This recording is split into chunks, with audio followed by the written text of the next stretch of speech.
Hello नमस्कार नमस्ते साथीहरू, स्वागत छ यहाँहरूलाई मेरो ब्लगमा। आज बजारतिर सब्जीहरू लिने जाने क्रममा छोरा र म निस्किनु पाएको छैन रुमबाट। छोराको डिमान्ड थियो आइसक्रिम खाने, अनि सुरुमा बजार जाने बित्तिकै छोरालाई आइसक्रिम दिलाए अनि म आफ्नो लागि पनि एउटा मिल्कसेक अर्डर गरे। अनि दुवै बाउ र छोरा मिलेर हामी आइसक्रिम मिल्कसेक खाए। छोरालाई आइसक्रिम खाँदा हेर्दा त कृष्णले माखन खाए जस्तै मलाई याद आयो। त्यसपछि त्यहाँबाट आइसक्रिम खाएर बिल तिरेर हामी निस्किसके गुद्रीको तर्फ। गुद्री जाँदा हनुमान मन्दिर नजिक त पुरै भिड रहेछ। अनि थाहा पाए भोलि शुक्रबार रक्षाबन्धन हो, रक्षाबन्धनको कारण नै यत्रो भिड लागेको छ।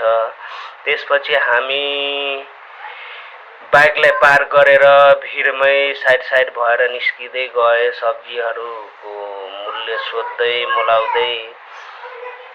सब्जीहरू त एकदम साह्रै महँगो छ, खोइ किन हो, भोलि रक्षाबन्धनको कारणले हो कि किन हो। कोबी 180 भन्दैछ।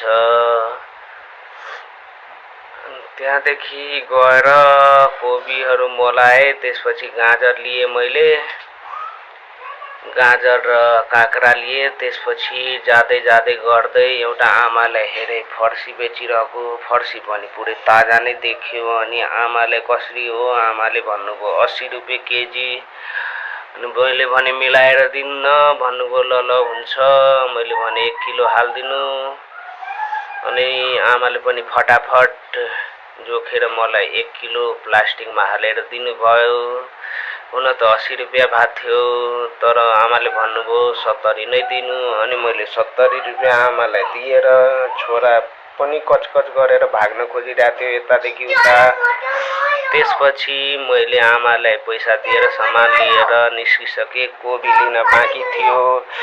अनि कोबी लिनको लागि सुरुमै आउँदाखेरि नै हेरेको थिएँ, एक ठाउँ कोबी दामी थियो। अनि त्यहाँ गएको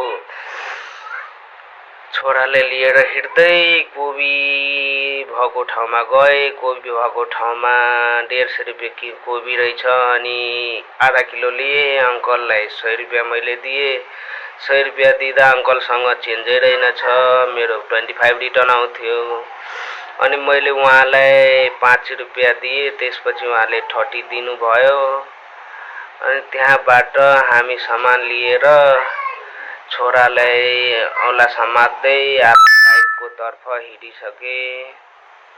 अब सामानहरू लगभग सब सब्जीहरू लिइसकेको थिएँ। भिड त बबालै छ। अब भोलि रक्षाबन्धन छ। सबैलाई रक्षाबन्धनको शुभकामना साथीहरू।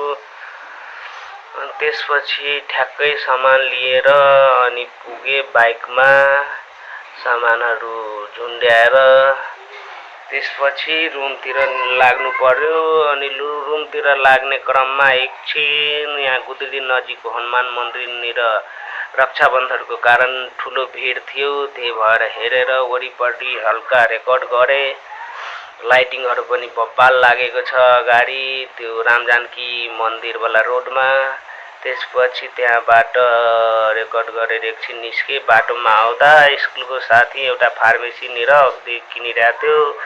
जितेन्द्र स्कुलकै साथी हो हामी। अनि त्योसँग भेटघाट गरेर ठ्याक्कै रुम पुगे। ल है साथीहरू, मेरो ब्लग यही सकिन्छ। लाइक गर्नुहोला, सेयर गर्नुहोला। धन्यवाद।